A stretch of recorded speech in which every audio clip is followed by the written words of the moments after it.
Yo, what is going on, guys? It is midnight, and today I am bringing you a video on 4 stars that could be worth investing, especially for free-to-play players that haven't got a 5 star, haven't got a healer, haven't got a damage dealer, and so on and so forth.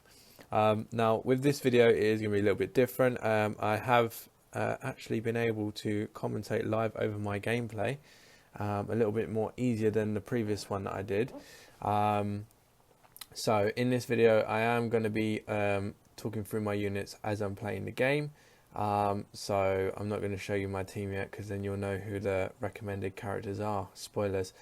There are 3 that I'm recommending. One of them is a good all-round stat unit, as well as has really good skills. The second one is a buffer, so you already know who that is. And the third one is actually a healer, which again you already know.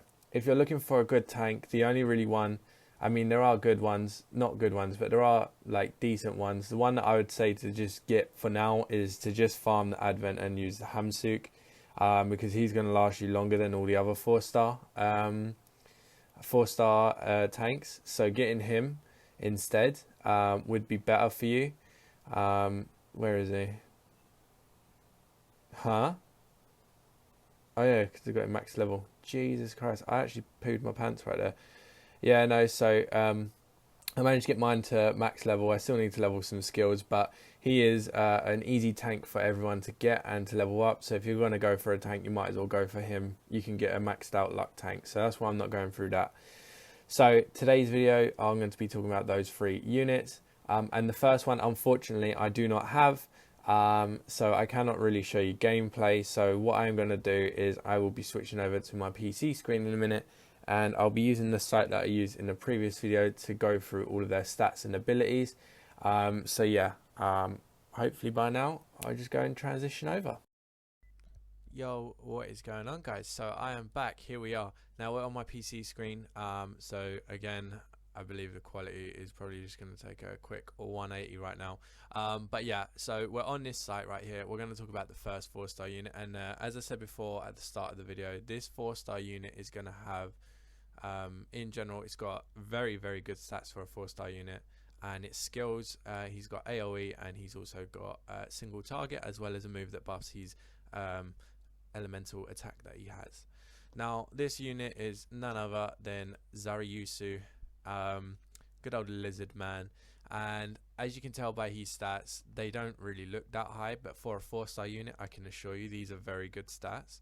I think he's one of the quickest 4-star units. He's definitely got the highest damage out of the 4-star units. Well, I guess there is one that tops him, but overall he's a very, very well balanced unit with his stats.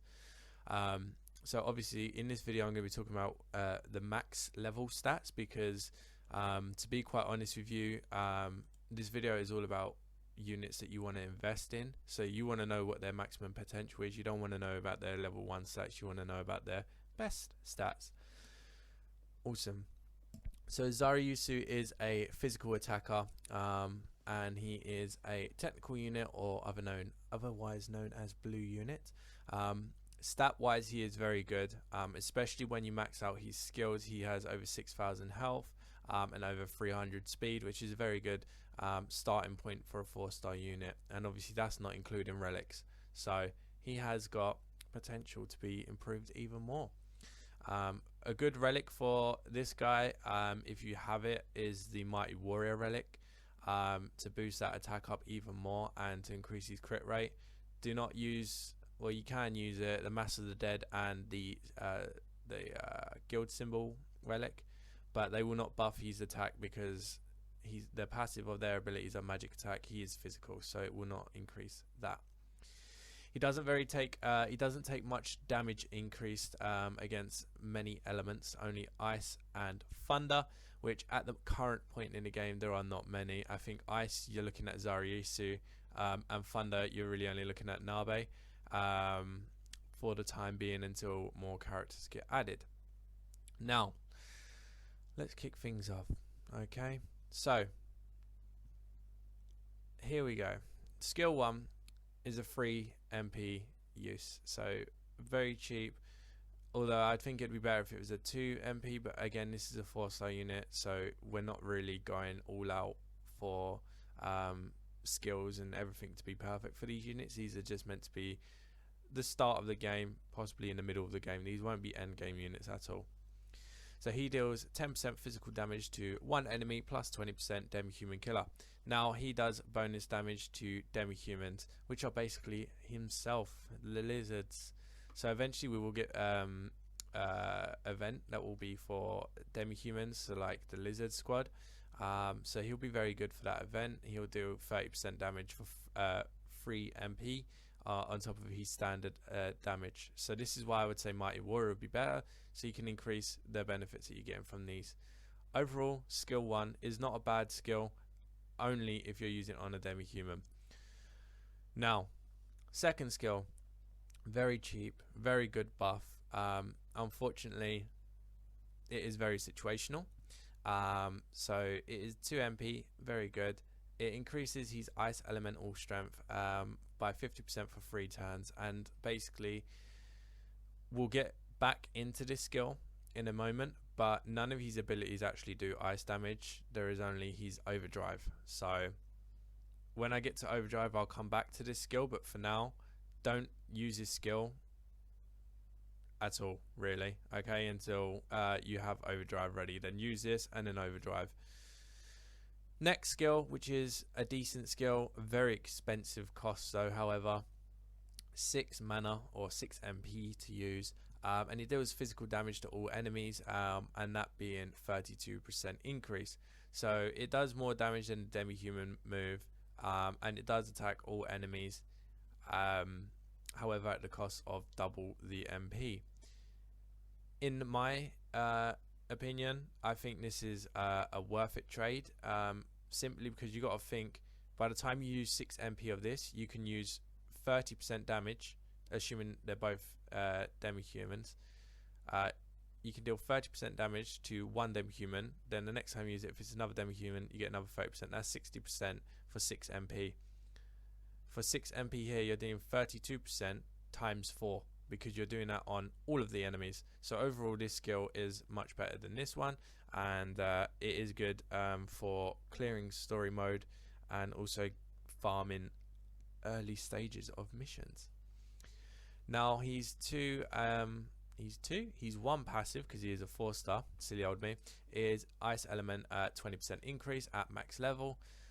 Now again, is okay. The only reason why this is good is because if you increase it with this, you got 50% increase ice element, and when you get to this bad boy, the overdrive, 80%, 70% on top of 150%, because he's overdrive does ice element, and the only move that he has that does ice element, 70 plus 50, 220% increased damage. Now this is only onto one enemy, so if you use this on a boss, it's going to be very good, very high damage, and it also does an extra increase on magic damage. So if you do end up using the staff, or if you're using the Mass of the Dead one, Mass for the Dead, should I say, it will increase the overdrive damage. So if you want to really make him an overdrive powerhouse, then you can. But other than that, he's just a very well balanced unit, and I'd recommend leveling him up and upgrading him if you don't have that well balanced unit in your team.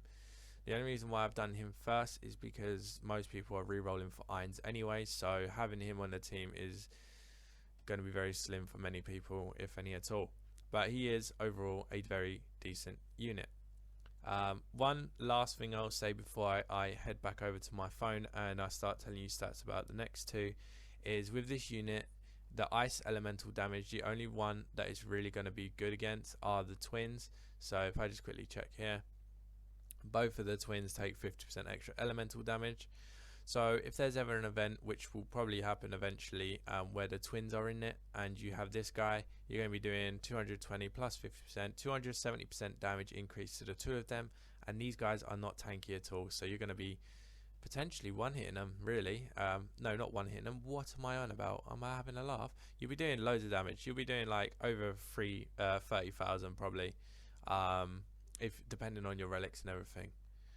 So now that that's said, I think it's time for me to scoot back over to the phone, and we'll start getting into some gameplay footage as well as some images, so that you can see the stats over the top, and you can also see the skills.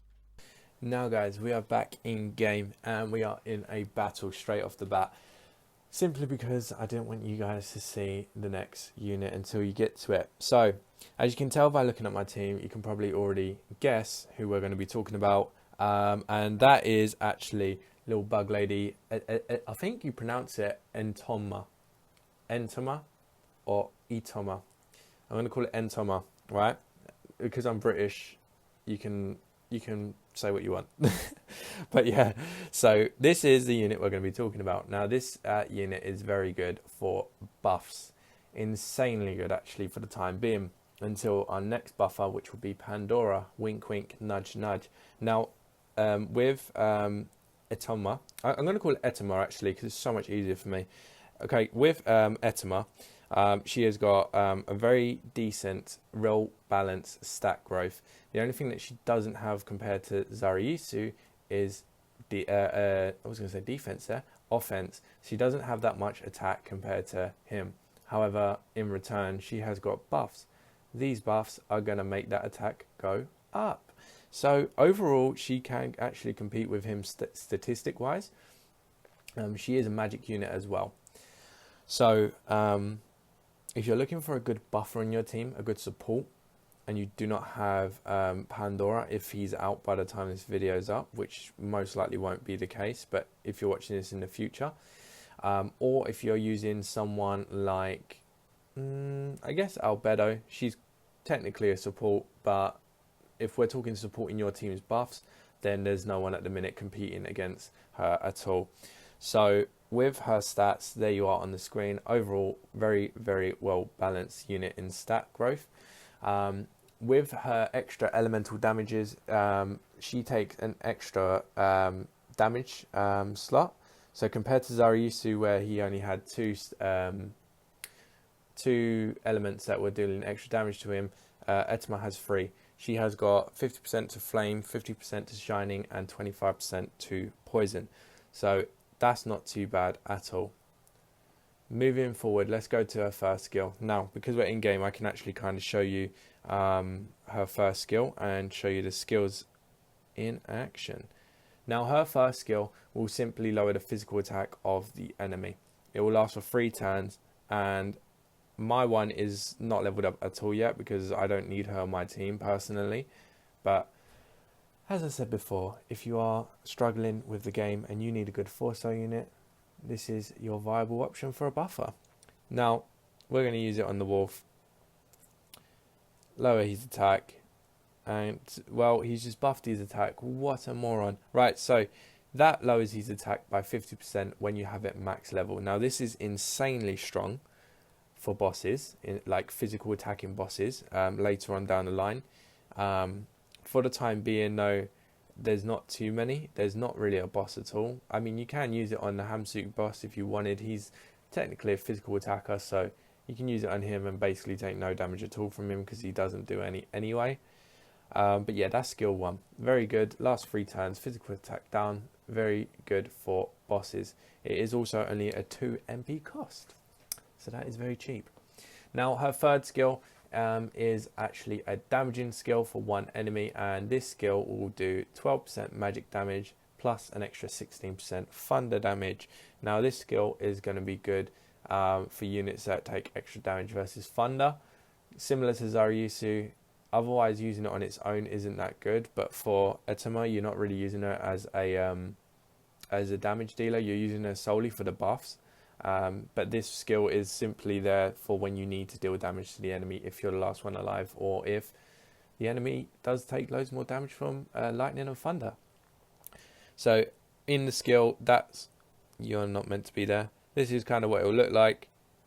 So nice little one hit there because this is only like level 1 mission, so don't judge me. Her next skill, by the way, that skill only costs 3, so it's very cheap. But again, as I said before, you don't really want to be using it because it doesn't do that much damage. You're solely using her for the buff, and the debuff on her first skill. Now, moving on to why she is so high up in the categories of support, it is simply because of her third skill. Now, as you can see here on the screen, her maxed out level will do all of these stat growths right here for 4 MP cost. And this will happen to your whole team. This is what makes it so good. For 3 turns, you can get a plus 25% attack growth, minus 5% damage reduced. So plus 5% damage reduced. I worded that the other way. So the enemies would be 5% less damage to you. You will do 25% extra damage to them, and you also have a 20% increased speed to your whole team for 4 MP. Now, I can't really show you too much, but what I can do is I'll show you the skill in game. She's not even going to be able to use it. I'm actually such a moron. Right, next turn, I'll show you the skill in action. So let's just, and I'm going to show you a little thing that not many people actually know about. So very satisfying and very nice animation, if I do say so myself. So now all of my units have got 3 buffs each for 4 MP. It's insane. It's so strong. Now, another way that you can kind of see the exact percentage of these skills is when you look at the character screen. So when you're fighting, this is only in game, by the way, unless you go on a website, is if you look at Hamsuk in the corner and click on the name, you can see all the buffs that he is getting. So now he is getting the speed buff. Oh, well, I lied to you there. He's getting a strengthen buff, speed buff. The attack buff is simply because of the buff that Etima just used. Physical defense is his passive, and Mighty Warrior critical chance. So you can see all of their stat growths in the corner of the screen if you don't know them off by heart. So yeah, overall, that is the unit. Now, her I keep saying 2, thinking they're all 5 stars here. Her passive ability increases magical defense by 5%. Not too bad. Try and keep her alive a little bit longer. Not too bad. Her overdrive compared to Zariyusu is not even worth using at all. Obviously, use it when you get it, but it doesn't do much at all. It does 39% magic damage to all enemies, and that is a full stop right there. That is all she does. So, Etima, I've said the name wrong like 20 times and you're hating this. If you want, just leave a comment and let me know how much you hate me saying Etima. Now, that is everything that you need to know about Bug Waifu. There you go, change it up for you right there. And I do highly recommend her if you're going to get a buff on your team or debuff the enemy for a boss event. However, when more support units come out in the game, she will then drop down and she's pretty much not even viable because of the other buffs that they do. So overall, that is everything you need to know about Bug Lady. And finally, guys, we are back for the last cut of the video. Now, hopefully, you guys have enjoyed it all up to here. I don't know if this is going to be a long video. It seems like it is going that way, but hopefully you guys get enough in-depth information about all of these characters, and you can understand why these guys are good to use and why they're good to invest in. Now, the last one is actually Crush. Crush is a healer, and I guess you could technically classify her as a support as well. She does magic damage. Her stats, boom, there you go. Now on the screen, all of her stats are here. With her stats, personally, out of the 3, they are the weakest of the bunch, but her main reason for being on the team is actually to heal and to deal another ability, which I'm going to get to in a moment, paralysis. Now, the stats, as I said before, they're not too bad. The only stat that really stands out of the bunch is her speed, which is pretty good for a healer. And you kind of want your healers to be a bit quicker so that you can heal your team. However, the only reason why you're using her is because you don't have Mare or Mare, however you pronounce it, because we had a debate about how you pronounce this, Mare or Mare, whichever one you say. If you don't have that healer, then Crush is an alternative. Now, with damage taken from elements, she takes, unfortunately, bonus damage from every single element minus water. So, I hope you understand where this is going. She is taking big boy damage. She's dead basically. She dies quick. This is probably one of the only downfalls, besides from her stats being mediocre at best, is the fact she takes bonus damage from all elements, as you can see on the screen right about now. So, there's not too much to say besides from the fact that you have to be very careful with her. Try not to take her into a mission where they do loads of elemental effects, because she is going to take big boy damage, especially to thunder, ice. So moving on to her skill 1, which is probably not a very good skill to have on her. You're never going to really be using this skill, but if the time actually ever occurs that you need to use earth damage, boom, you pull that one out of the bag. Now this skill costs 5 mana. You deal 12.5% magic damage plus an extra 16% earth elemental damage. Now, obviously, as I said before just a moment ago, you only want to use this skill really if the enemy is going to take more damage from earth, simply because this skill costs 5 mana to use. So you don't want to be using it if ever at all. It's too expensive and you're not getting much from it.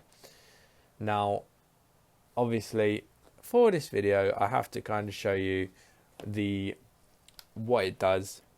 And I'm sorry the gameplay is not playing as much. For this one, I'm actually going to attack because this is a mission I actually need to do. So I'm not going to stall for everyone. But yes, her skill will deal earth elemental damage. So we'll use it on the wolf because we can. And you guys can't stop me. So hopefully we don't kill the wolf. Yeah, that'd be nice. And there you go.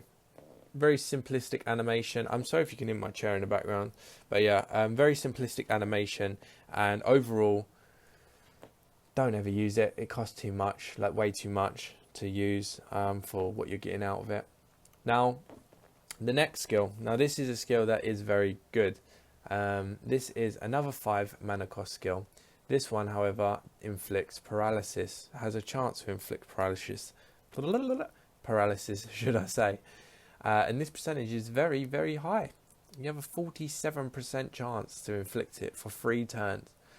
For those of you that don't know what paralysis does, it is an effect that when you land it on the enemy, they cannot move, they cannot damage you, they cannot defend, charge, nothing for 3 whole turns, assuming that that's how many turns it will stop them for. For 5 cost, for 5 MP, a 47% chance is insanely high, and you deal 10% magic damage, but we don't care about that, we care about the paralysis. This is where her support aspect comes in a little bit more than just being a healer. Now, we are going to batter you, and we are going to try and paralyze you. Now, please work. Of course you didn't. I haven't got my maxed out skills, so the paralysis doesn't actually have that high of a chance for myself. But you guys get the gist of it. Very strong move, very high percentage, very useful. Now coming on to the last skill before we get to the overdrive and passive. Now, with her last skill, it is what we've been talking about this whole video. Healing. She heals 3,960 damage to 1 unit, which is pretty much, at this point in the game, if it's not over half health, it's healing them completely, depending on what unit you're using, if you've got it maxed out. So if you don't have Mare or Mare, whatever you want to pronounce it, then this skill is a great alternative. Now, this is why she's a good healer, but although it would be better if she could heal, there you go. So you just saw the healing there. Again, I haven't maxed out this unit, so that's why it's not coming up with the right healing. But yeah, overall, that is everything that you would need to know about her skill-wise. It heals the target, it costs 3 MP, very cheap, very good, and she's fast unit. Now, passive ability, increase earth damage 20%. Now this is only going to be good for skill 1, taking that earth damage up to 36%, on top of any percentage damage that the unit that you're using it on takes extra. So if you're fighting a unit that takes extra 50% earth damage, that will add on to that. So not a bad passive, but again, it could have been better, like something like increased healing effect, or I don't know, increased speed or increased defense, because she does take too much damage. And her overdrive heals 5,940 damage to 1 ally. So again, good healer in general. Stats are okay. Skills, 2 of them are insanely good. Well, one of them is insanely good. The other one is a good heal move. Downfalls, she takes too much damage from too many different things, and her stats are mediocre at best. Now guys, hopefully this video helped you. I am going to what I'll do actually, let me get on my main team, and then I'll quickly jump into a higher end tier match. Well, we want this one, because what I will be doing is I'm just going to quickly give you guys a quick channel update. Since the channel has been growing very fast and very well, I know the game's obviously new, so it's going to happen. I am going to try and up my game in terms of content. So for those of you that can hear my mic fuzzy, my dog broke my last one, so I'm using that as a time being. This one right now is just simply my headphones, I guess you can say, earpiece for my phone, my iPhone. So I just use that, and this probably sounded a lot clearer than usual videos, so I might have to start using this. But I am ordering a mic tomorrow, so my content should sound a lot more clearer for you guys.